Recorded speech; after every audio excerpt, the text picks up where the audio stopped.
Everyone is talking about the hierarchy. The law untouchability has become illegal. You can't just practice it. When we say Sanatan Dharma, Dharma comes from the root word that is Dhri. In Dharma, what we hold, we are basically holding the Ritam or the Rita. Our males and females should wear lungi and zibba uniformly. My wife, Mrs. Nagamai, wore like that for 1.5 months, but she felt shy to go out of the house freely. There should not be one type of dress for males separately and another type of dress for females separately. A dress should be worn in such a way that it must not be possible. What does this make a difference here? Our ladies take a fancy to grow long hairs. It is not a civilized way to grow hair 6 feet long. My desire is that ladies should develop themselves on par with gents.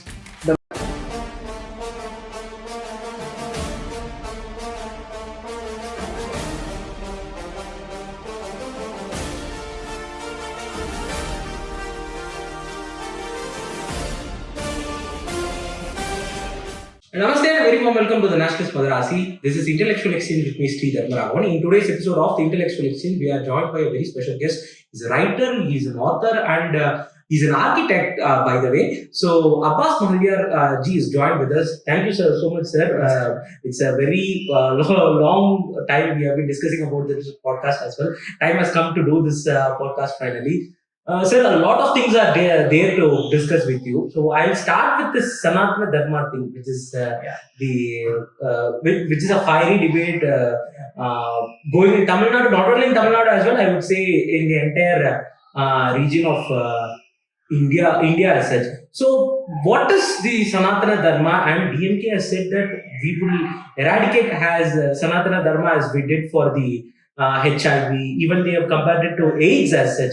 So, what is the understanding of Sanatana Dharma by the DMK and why they are so much having this hatred towards the Sanatana Dharma, sir?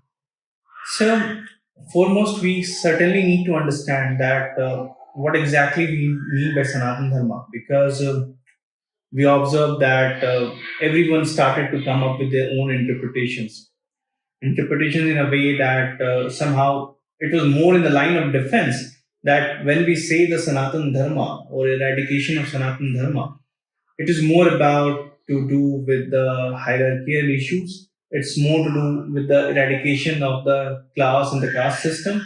It's more to do with the eradication of inequality, is what they are trying to say. And they try to impend that it's just some evils that they are trying to indicate about. Now, this becomes a problematic case that for a moment, even if you believe or you accept that yes, those problems do exist in the Sanatana tradition, then it doesn't mean that you will call for the eradication of the Sanatana Dharma. Because given the understandings of the text, given the understandings of the inscriptions, we know that all the pans or all the traditions which came up in India, or Bharat rather, they saw themselves as Sanatana.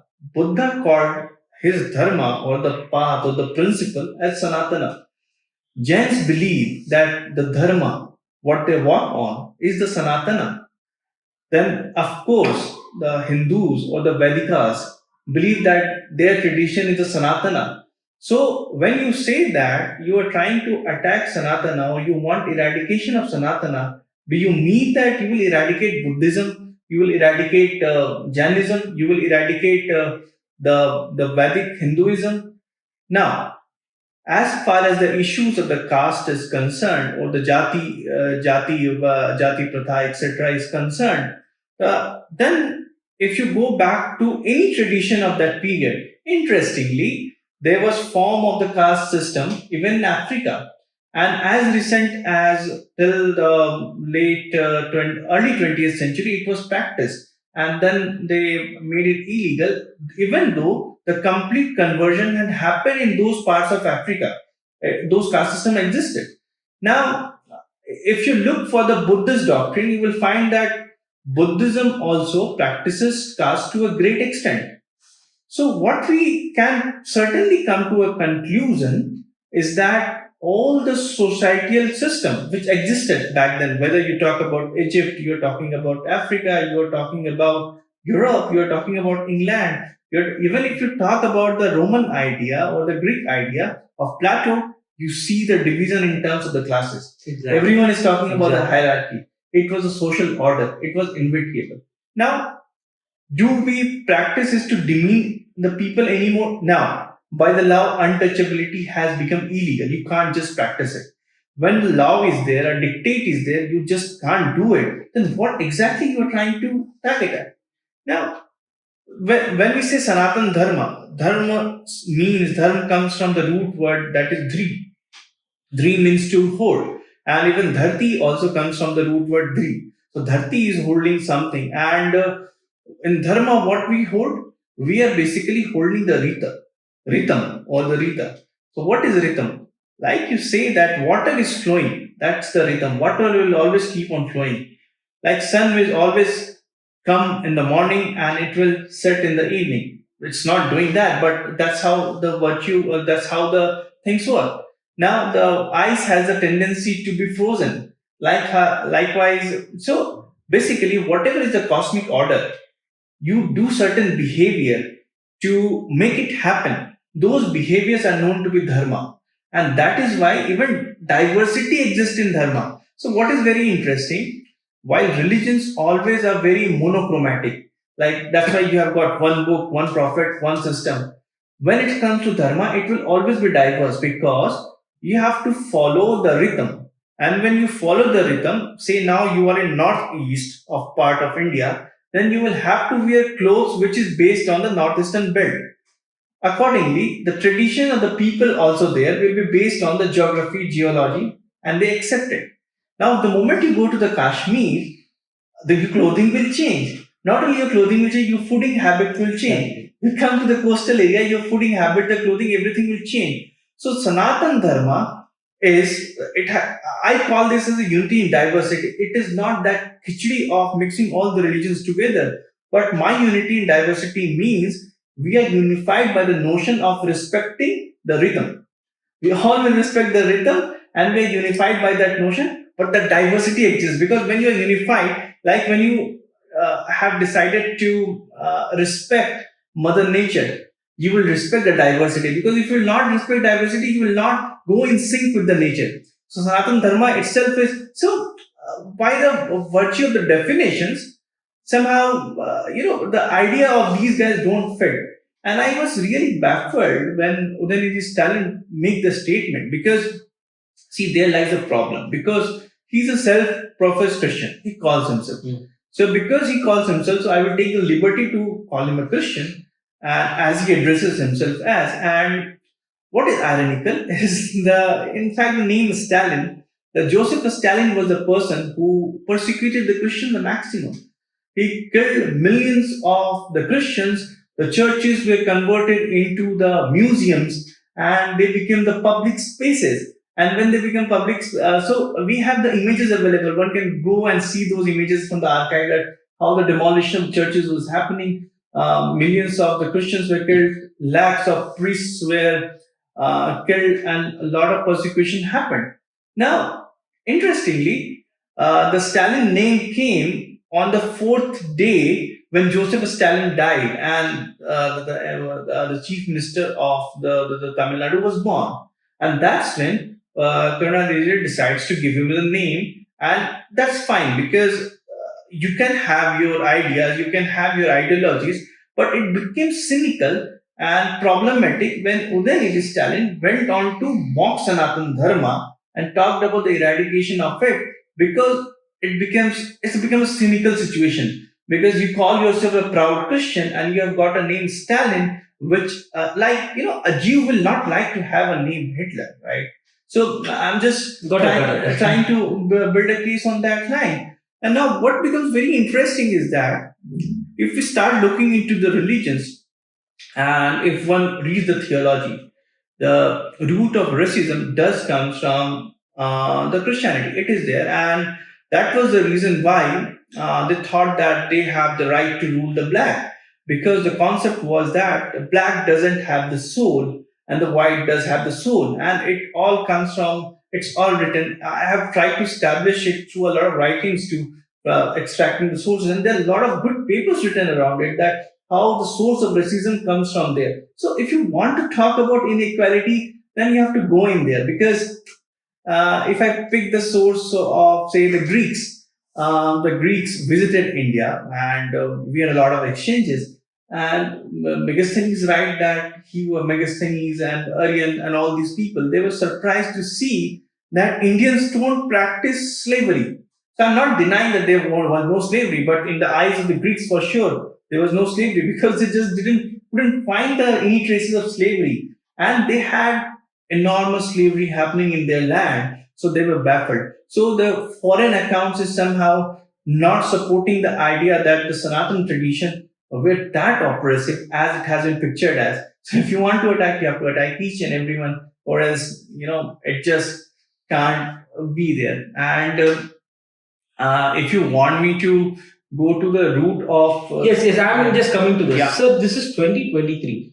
Let's dive a century before, like let's Yeah. say, or a century or a little bit of a century before, like 1915 or 1917. That's where the South Indian Federation League started, and Yeah. Justice Party has Yeah. started, and so that's where the roots of all this DK and DMK have been started. So let's talk about E.V. Ramasamy Naicker, so-called Periyar, and so let's talk about him and what are the contributions for him to attack the Sanatana Dharma, because like these are they got the roots from E.V. Ramasamy Naicker only. Yeah. So let's talk about that. Let's talk about his Congress days. He was in the Congress till 1920s or 1921. 25, Yeah, 25 I think. Yeah. So then only jumped into the Justice Party, then the Justice Party converted into the DK, then Yeah. DK from DK to DMK, then we know all these things. Yes.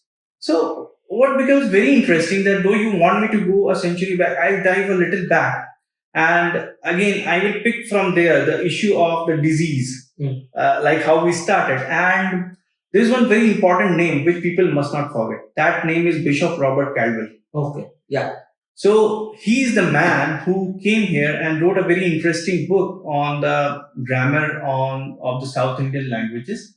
And one may believe that, by the name of the book, it feels like, it's a very intellectual book. Of course, it's intellectual in the terms that, of course, he's trying to posit the grammar of the South Indian language. He's analyzing the languages. The role is there. But we must not forget that, he was an evangelist. He was out there to convert. And his lectures are out there in public. People can read it, what he has written. And in that very book, he starts up with the case that all the language can be Indian, but Sanskrit. Because Sanskrit is language of the colonizers. He is a colonizer, but he is saying that Sanskrit is the language of the colonizer, and that colonizer are the Brahmins. Okay. So, and it comes in an introductory chapters of his book on the South Indian comparative languages.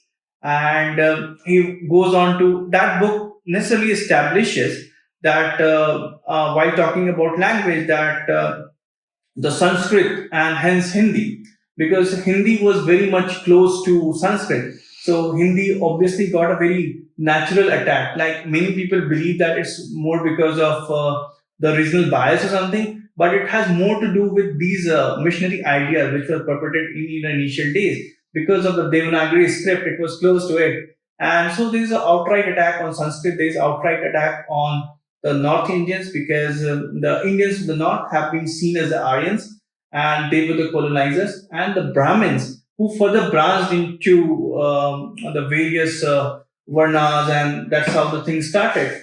And he wants to base a case that there was no Varna Vyavastha in the Deccan, or say per se the Dravidian land.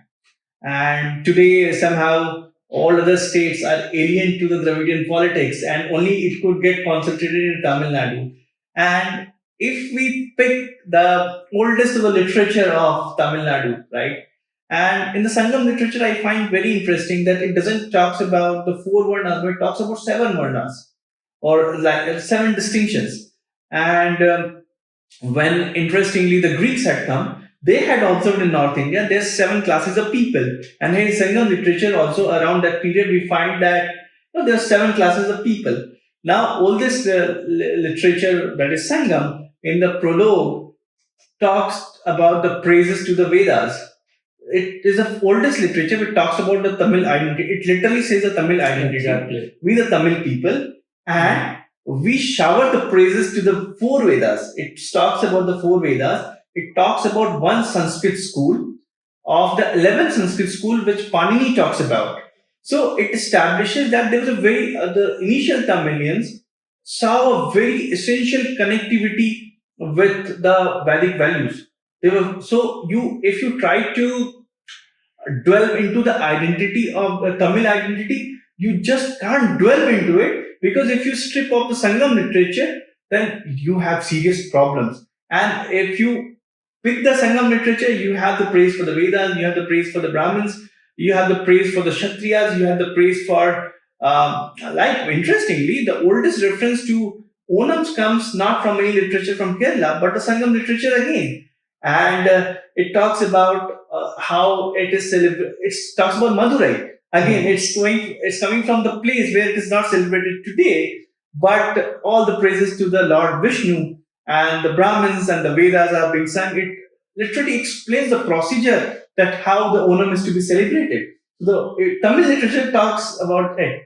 Now, then this man has written a book. I mean, this is Bishop Robert Caldwell, about his lectures, and those lectures are about the growth of Christianity in India, where he is giving the direct numbers. Today, we will not dive into the numbers and statistics because our focus is somewhere else. But he talks about that how the progression is happening, and he's always talking about lower caste, upper caste in all the dictate. Then he's giving the number that it's getting easier to convert the lower caste. He is trying to say, but upper caste are getting converted because they are getting lewd much more easily. Okay. So he is in terms of progression. So he brings a very interesting cases in his book, perhaps which may not be very realistic because just his assumption too. And he ends this book about his lecture with one line, and he said that Christianity is the solution to all the spiritual disease of the Hindus.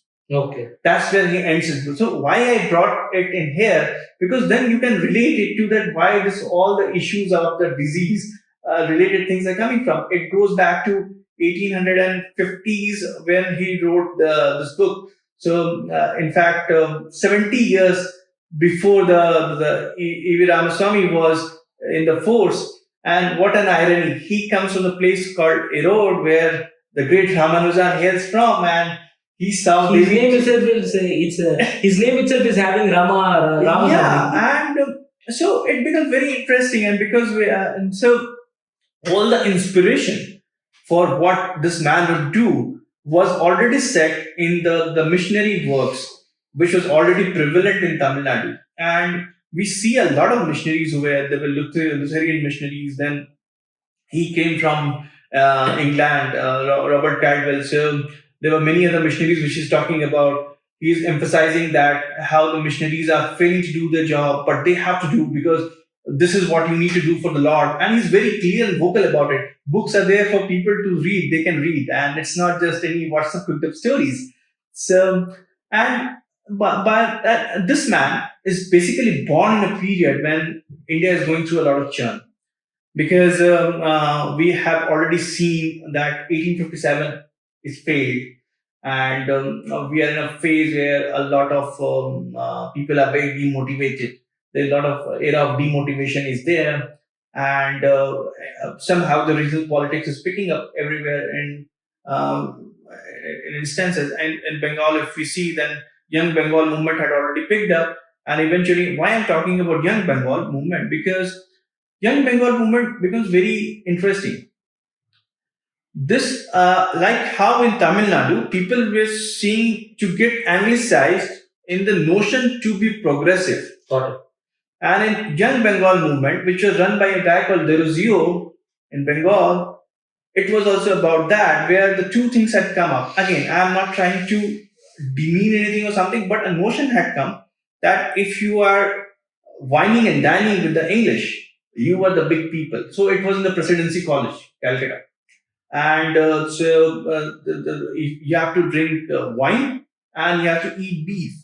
to show that you are progressive. You are these are again coming from the writings of that period, and people used to carry the beef in the thing and the alcohol, and these all stories are just mentioned. When you read about the regio, you will find a lot about the young Bengal movement. And now, just and that's the phase when the greats like Swami Vivekananda is also coming up. While there is a regression, there is also a light of hope. It's cooking up. We have the people, when E.V. Ramaswamy is born, we also have the people like Mahatma Gandhi who is born. Though I have certain reservation about Gandhi for sure, but I'm just trying to build a case for the people to see the perspective of what's happening in and around. If Tamil Nadu, we have got E.V. Ramaswamy. Up there in Gujarat, there is Mohandas Karamchand Gandhi. Then in Maharashtra, we have got Veer Damodar Savarkar. And then when we go to Bengal, we have got Aurobindo Ghosh. So you see a lot of people are being born who would be very famous in the days to come for some good or the bad reason. Most of them for good reason, but and now when all these issues are happening, this guy E.V. Ramaswamy is of course is born in a family where he is told Vaishnava stories. He has the stories of Puranas and a lot of things happen. Definitely. Yeah. And that's a typical, I would say that's typically a family from the South. And I do tell people that I do feel very happy to be in the southern belt of India, because this is land which has preserved the tradition more holistically than what North has done. It's a truth. People may find it whichever way they may wish to, but it is the reality. Still, when you see the hue of the celebration which people make in the festivities, whatever they do, it's with a lot of dedication. It's with a lot of devotion. So, of course, and then we are talking 120 years before now, or 130, 40 years. So, eventually, even that time, it was a bit more ritualistic and a bit more traditional. So, it was there. But this man, it is said by his own writings in the biographies that he took the renunciation, and he just went traveling here and there. And there was a place in Kashi. He came there, and there's a thing called chaultries. So chaultries are the places where it was certainly the jati based and the caste. There was a Brahmin chaultry, then you will have the chaultry of other castes and everywhere like that.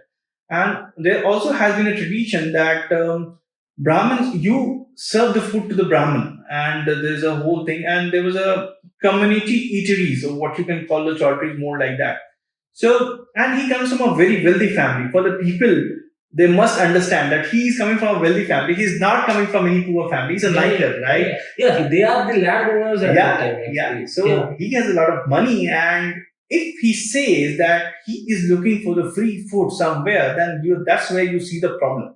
Exactly. He says that, I saw that only the Brahmins are allowed there, so I wanted to go and eat there. And he just kind of makes up, but he has a mustache, because in the Kashi, the Brahmins don't have a mustache. And so he's recognized. He tries to go in disguise, but he's recognized that he's not Brahmin and he's trashed or something. That's how the story is told. Like we are told the stories of Mohandas Karamchand Gandhi, that he was thrown off the train, but we don't have any other source than Mohandas Karamchand Gandhi himself. Likewise, we have no other source than the E.V. Ramaswamy itself in this case. But whatsoever it may be. So this man is thrown out there, and he stated that this is the incidence what brings a lot of hatred in this man for the Brahmins. Okay. That he feels that why only Brahmins are being given food, but for everyone. Yes, there were chaultries. It's not that only Brahmins were eating food. There were other people also who were eating the food. It's not that he just couldn't get the food. He just had this problem to go and get food out there, maybe free or whatever, like whatever the way you may like to think it as. So this certainly cannot be the reason of so much hatred, but he cooked up that hatred, and it just kept on increasing. And eventually he was quite impressed by Mahatma Gandhi, Mohandas Karamchand Gandhi, and he did join Congress. And he was also made president of Tamil Nadu. I'm not very sure about this, but Tamil Nadu, he was given a very essential position in Tamil Nadu Congress. And but his focus always was that he understood that the Brahmins are the reason for the operation. Okay. And they are basically we can say that he is having an anti-Brahmin mindset. Completely. And because, like, if we start tracing the record of this whole Dravidian movement, because if you want to trace the Dravidian movement, you have to start by understanding that where the Dravidian word was coined as a race, and it is Robert Caldwell, whose name I took. He said that Dravidian is a race, and that's where the whole thing began by the writing of this man. The man who told the Dravidian is a race told that Hindu have a spiritual disease. So Dravidian race, spiritual disease of Hindus. This goes hand in hand. And it was Robert Caldwell, and it didn't stop there. It kept continuing. Missionaries kept coming. They kept on spending here, and there's a whole record that how the growth of Christianity. And even if you look for the demographic change, it is very outstanding. I would say that it is a very once the land which was because Dravida land is very Hindu. Dravida means confluence of three rivers or confluence rivers. of three exactly, and that's how we are told that Adi Shankaracharya introduced himself as the Dravida Shishu. And our other text also talks about Dravid land, and Dravid land includes so many places. Andhra Pradesh was there. So went till Odisha, borders of Odisha as such. It was just very wide spectrum. So it was not just about Tamil Nadu for the God's sake. It was about whole of a land, and Dravid was always about a geographical connotation. It had nothing to do with the race, because we all have the same DNA. I'm not from that, but just to make it very clear to the people that we all are the same people. We are, because even Sangam literature talks the people, the own people, Tamil people as the Aryans. So the Arya, not Aryan. Aryan is an English word. So Arya. Arya is very much invoked even in Sangam literature, and many times Vedas are invoked. So it was, of course, a tradition. So if the oldest literature is saying that Vedas are the source of knowledge, Sanskrit is an important language. The Cholas observed the Manu Dharma. You may hate it or whatever. You can have opinions about it, but they were at most Sanatani, right? Okay. And so it's very. But coming back to this man, E.V. Ramasamy, so because the way the process began from the early 19th century, or say the late 18th century, with the coming of the missionaries, the whole process was the antagonizing of the Brahmins. Because I'm just putting in a record that Father Xavier, on whose name we have got so many schools and the colleges and so many institutions and whatnot, he had once said that he was a very, one need to read about the Goa Inquisition if they want to know about Xavier, that how I would say that he was way more cruel than Aurangzeb. Aurangzeb would pale in front of that man, the kind of atrocities what he brought upon the people. But he has said that if not Brahmin, that I would have converted whole of India. Okay. So you can see that the hate for the Brahmins was always there. And somehow when you inculcate the hate, the literature automatically starts getting created. And I never deny the fact that, there would have been the case there where hierarchical oppression would have existed.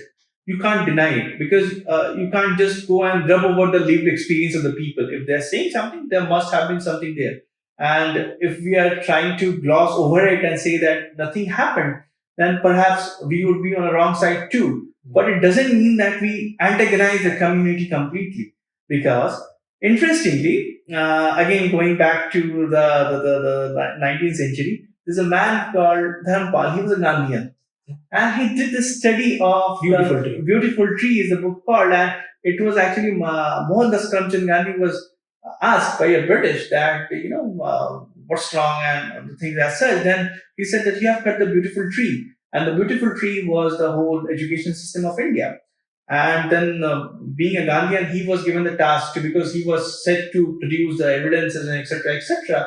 He did the whole homework, collected the British record itself, and he found that, in fact, the Brahmins are less in this school more than the non-Brahmins, and whom they call the Shudras are even more. And the teachers, it's not that the teachers are only Brahmins. So we are talking about Madras specifically. We are talking about the place where the narrative is being built that there's oppression, and that's why I have come to become the Periyar, and I will save you. And so it just doesn't work. And it was in 1925 or something, then where he said somewhere in 1920s, 25, 26, where he said a departure to the Congress too, because He thought that Congress is more of a party of the Brahmins. Yes.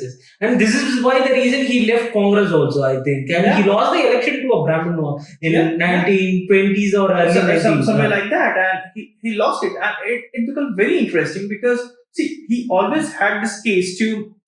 And while we are talking about 1920s, and we initially took the name of the people like Mohandas Karamchand Gandhi, I have taken this name so many times. Let's move to other name. So Damodar Savarkar was a Veer Savarkar, and once he came back from the Kala Pani, and he has faced Kala Pani, and this man has lived all the life of luxury, E.V. Ramasamy, and he has got into a lot of social reforms. And he is the man who actually built the first temple for the Dalits to enter, and it was Patit Pawan Mandir, where the priest would be, or the pujari would be a Dalit, and even a Brahmin has to touch his feet, and he literally made it happen there. Okay. Now, where he keeps on talking, his notions are that he has a problem that he creates a dictate that people should not enter the temple. Okay. And this is a very interesting case. And if my memory serves right from my reading, it was in 1953 where he gave a speech that the source for the caste oppression lies in the Hindu tradition, and of course it's because then you have to destroy their idols. Idols and idols both. Idols as in the where you take inspiration from, and those are coming from the idols as in the murtis or the vigrahas. So the Pelyal is a term for the Ganpati, and he said that you have to create the Pelyal and you have to destroy them, demolish them. He became a Bhutshikan, the idol destroyer, right? And he did it. And interestingly, when the matter reached the court, so appellant had gone there and said that I've got a lot of heartburn, and the court said that why did you go there to get the heartburn? And he just dislodged the case. The court dislodged the case, and it's happening in independent India in 1953. So recently I was having a word with one of my Tamil friends, and then he said that we don't observe Ganpati, but I know from the tradition that Ganesh is a very important deity in the Tamil tradition in reality. So then I could relate back that where it is coming from. So if you are a follower of E.V. Ramasamy, then you will face this problem. While he was desecrating the idols, in the contrast, Savarkar, though he deemed himself to be an atheist in later part of his phase, he made sure that the people entered the mandir. He made this happen. He brought the case where the community eateries happened. He brought the people to eat together. He started intercaste marriages. He started Savarkar. He started the notion that everyone should be able to read the Vedas if it's prohibited. So this is famous 7 shackles, right? So it became very much in vogue, and he literally was able to execute the project. And even Dr. Ambedkar was in all praise to Savarkar for this. That he is the man who understands the problem of untouchable. And what gets very interesting is that Savarkar has once called out to Dr. Ambedkar that, you say that you fight against untouchability, but even in your community, who are below your strata are practicing untouchability against them. What about them? But Dr. Ambedkar never replied. But this man was always concerned. The Savarkar was very concerned. And in true sense, if one needs to see one as an icon of who could fight against the caste discrimination, it has to be Savarkar, nobody else. And this man, like E.V. Ramasamy, like after his departure from Congress, he began all this satyagraha, all this kind of issues, and trying to mobilize the crowd. And already, because see, the population of the Brahmins in Tamil Nadu was already very less.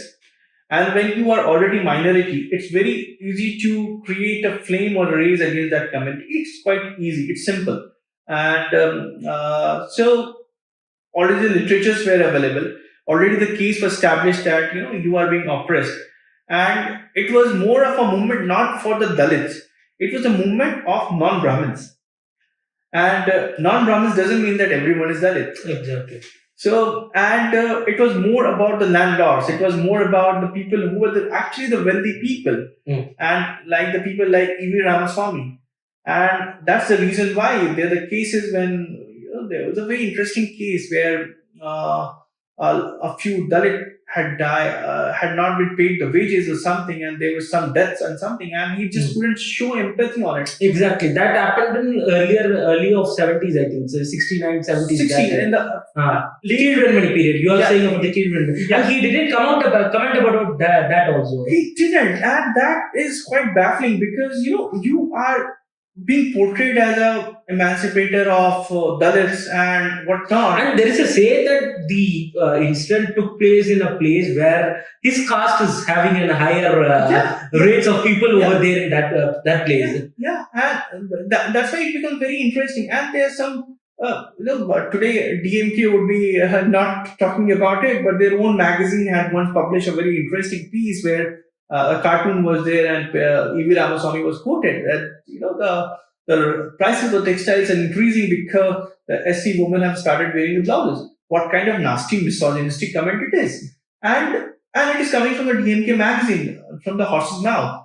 So, and he was criticized by a lot of people for this, and there were a lot. And there was a reason why the party split, and the Anadurai couldn't stand by him. Exactly. There were multiple reasons, including his marriage, and there were many other factors. So, though the periodists tried to make a case that she was never his daughter, and there's no legal paper to it whatsoever. So, even if we just keep that case aside for a while, that there are many other things what this man did, like.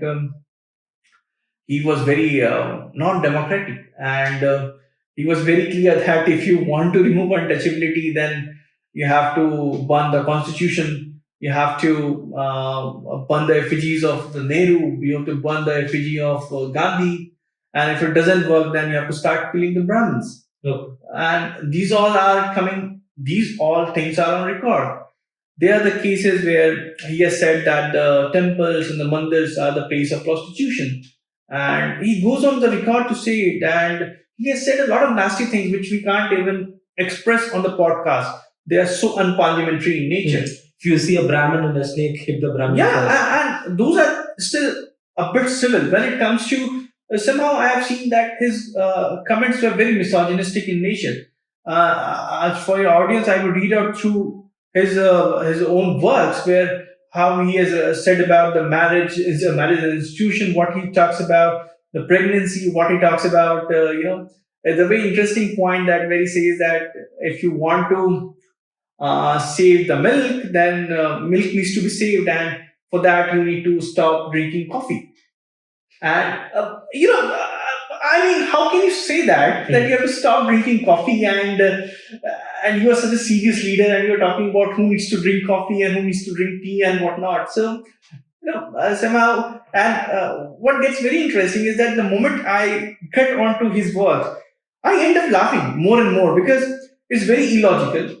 It's very unscientific, though he calls himself to be very scientific, and people deem him to be a very scientific guy. But I read out a few things from his book, and directly quoting him verbatim that what he says about the things.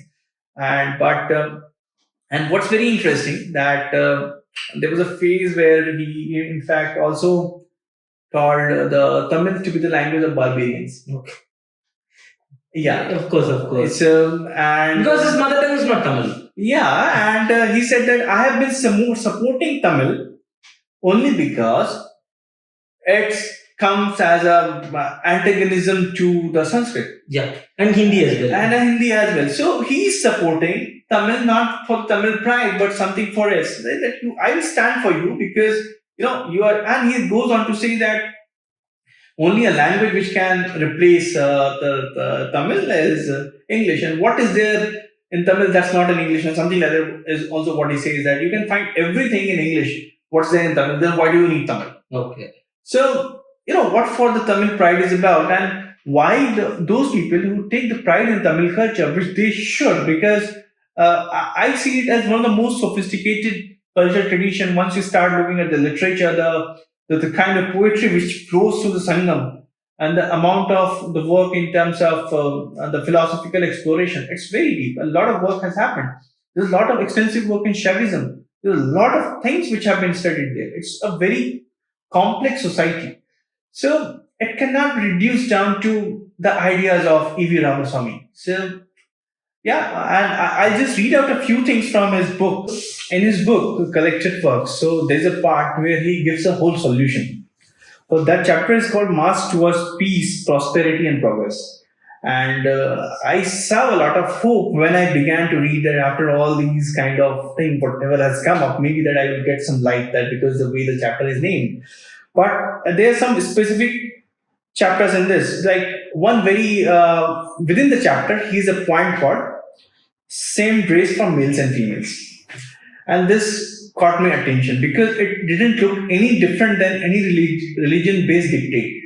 He just that this is what a woman should do, and he writes, our males and females should wear lungi and zibba uniformly.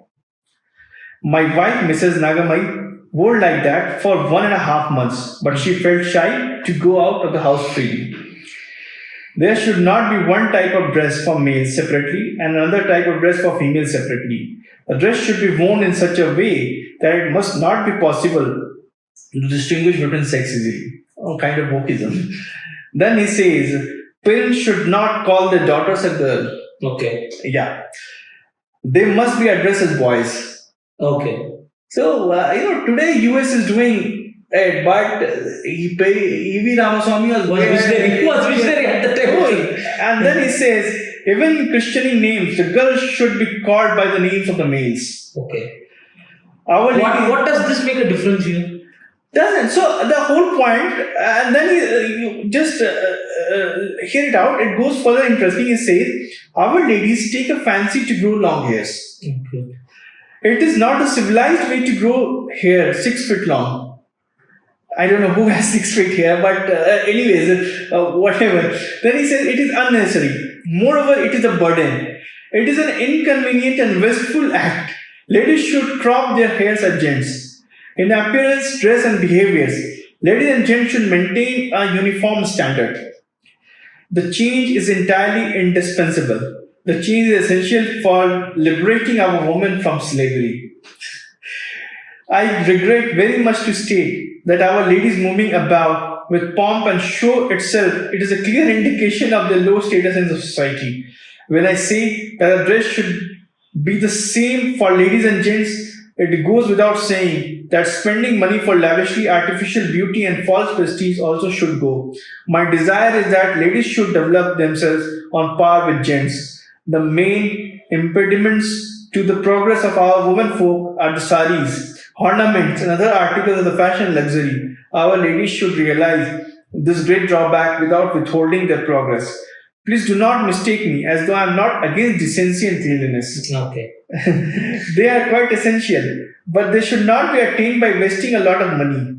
So, I will ask a question here. Was he really a torchbearer of women empowerment or caste oppression as such DMK is claiming today?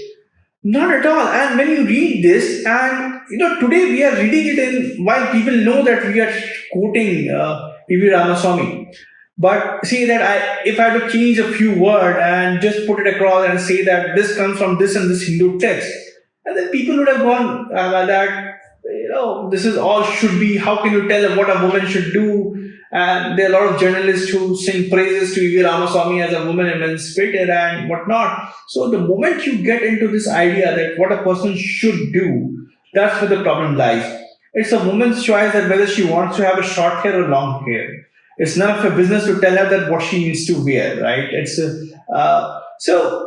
and then people call him to be the flag bearer of the whatnot, right? Even if he was a feminist and whatnot, there's so many adjectives which are added to this man. But and then this was one part of it. Then again, further when you go ahead, he has written a lot of points, but if you really catch attention, one is about where he talks about family partnership. Okay. So for him, family partnership, it's absolutely a contract, and he says a male and female like each other and desire to become a partners in life. So they resort to become husband and wife, and this is called a life partnership deed. In any business, if the partners fail to make an agreement before starting the business, they are bound to face troubles and disappointment. Generally, agreements proceed in all kinds of businesses. It is quite natural on the part of the partners to think over and chalk out a plan before investing in the business. So, this part necessarily is trying to emphasize that it's a business which you are getting into, and it further gets more interesting where it exclusively talks about marriage. And this is one of the most hilarious part which I read in his work. He says, marriage came into vogue in the days of the barbarians. Say some 5,000 years ago. Why should we still maintain it? I would say that marriages take place to make a woman slave to a man. Okay. Even as animals are butchered, that is sacrificed, for the sake of gods, women are treated in these marriages. Why should women, who form nearly half of the total population, be ill-treated like this? Marriages are for selfish ends. They are not for the general welfare. By these marriages, the wife protects the husband and the husband safeguards the wife. When children are born, they are looked after by both. There is no benefit to society.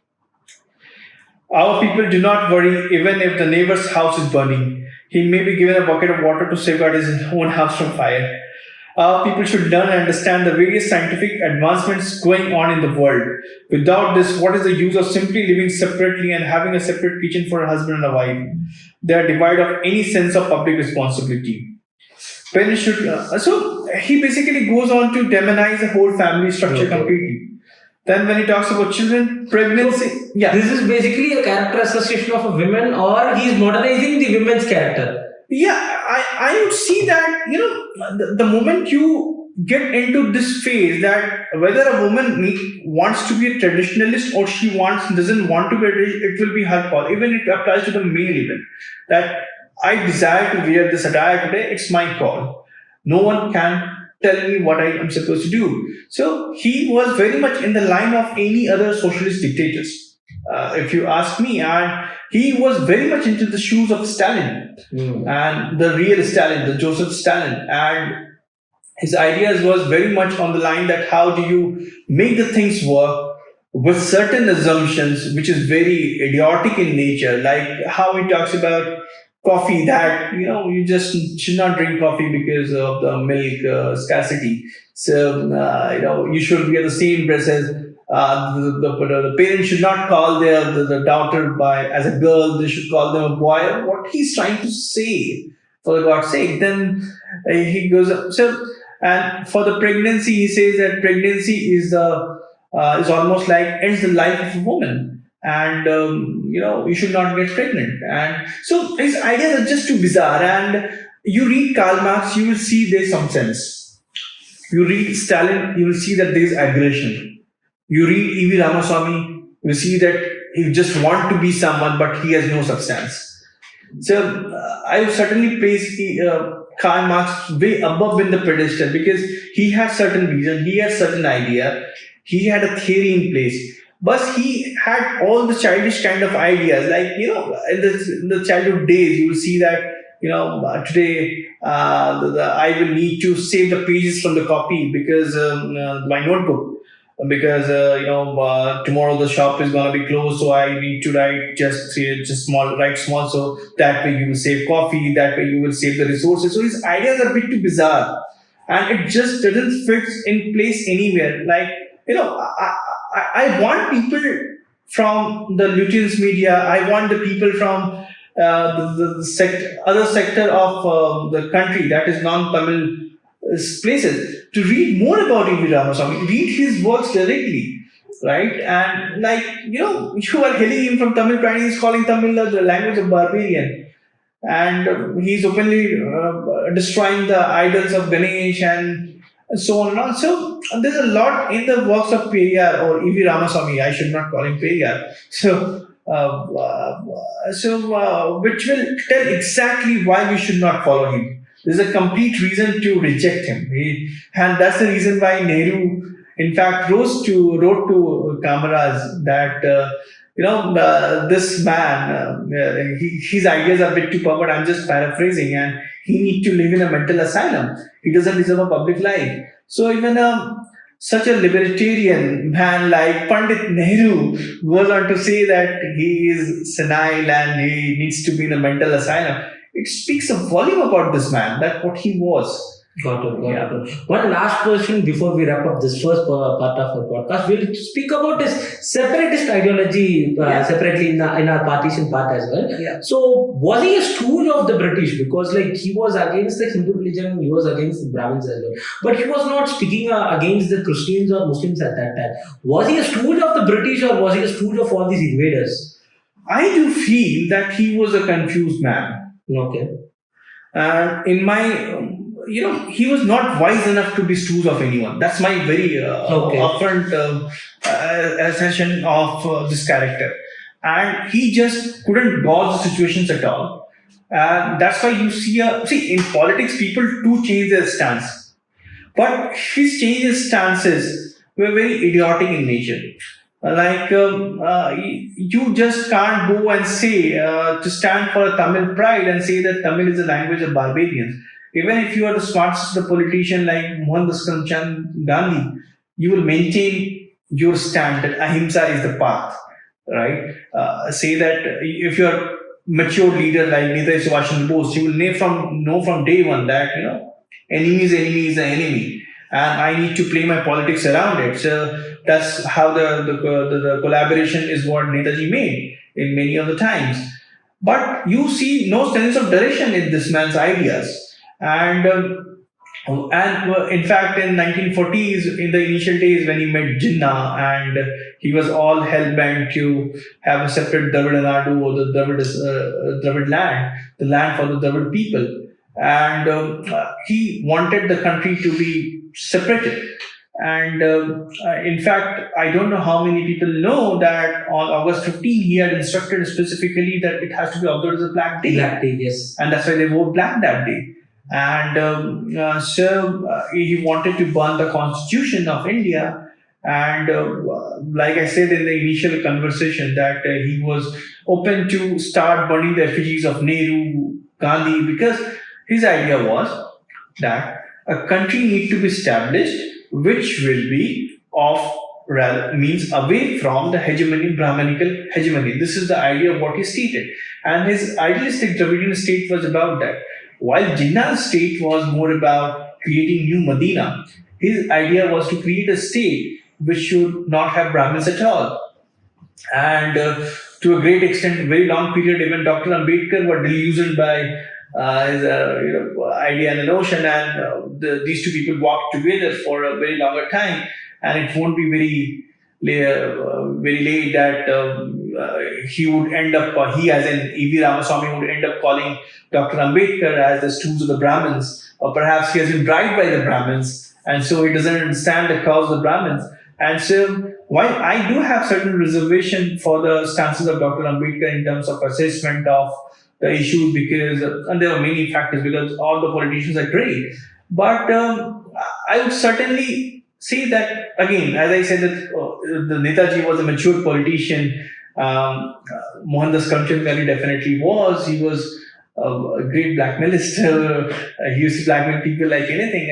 But when it comes to Dr. Ambedkar, he knew his politics well, what he wants to play for his people. He was very clear what he's got to do for his people. But he was not even clear about it. And in fact, there's two interesting letters exchanged between the man Jinnah and him. And when he writes to Jinnah that, we were looking to get a support from you, then Jinnah writes him very bluntly that my interest is the Muslim interest and nothing else.